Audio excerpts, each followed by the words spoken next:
Évangile de Jésus-Christ selon saint Matthieu 23, 1-12. En ce temps-là, Jésus s'adressa aux foules et à ses disciples, et il déclara : Les scribes et les pharisiens enseignent dans la chair de Moïse. Donc, tout ce qu'ils peuvent vous dire, faites-le et observez-le. Mais n'agissez pas d'après leurs actes, car ils disent et ne font pas.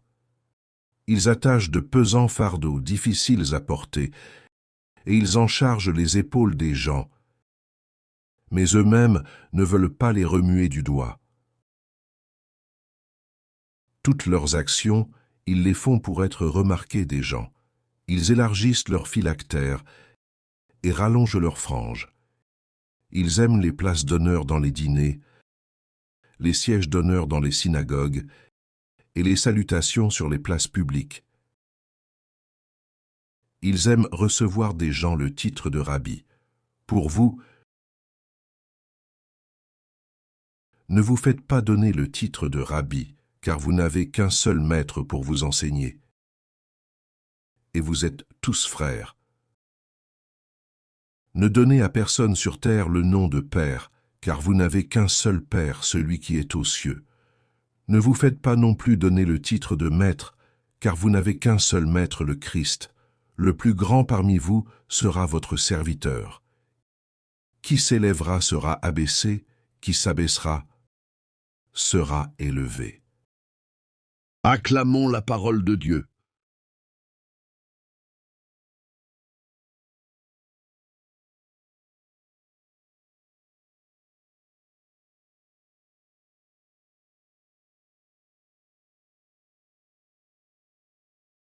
Histoire contemporaine inspirée de Matthieu 23, 1-12. Lucas était un jeune homme ambitieux, récemment élu président d'une association caritative. Au début, il voulait sincèrement aider les autres.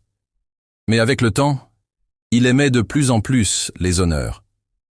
Les discours devant la presse, les félicitations des personnalités locales, les invitations aux événements prestigieux.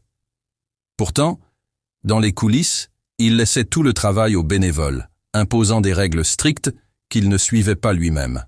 Un jour, une bénévole âgée, Claire, lui dit doucement : « Lucas, pourquoi fais-tu cela ? Est-ce pour aider ou pour être admiré ?»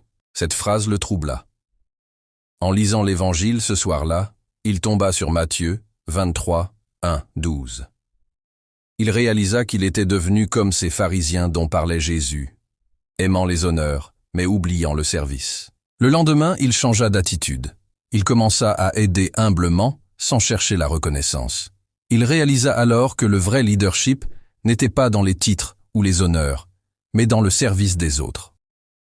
Vivre ce passage d'évangile aujourd'hui. 1. Être cohérent. Jésus nous met en garde contre l'hypocrisie. Demandons-nous, nos paroles et nos actions sont-elles alignées ? Appliquons-nous nous-mêmes ce que nous demandons aux autres ?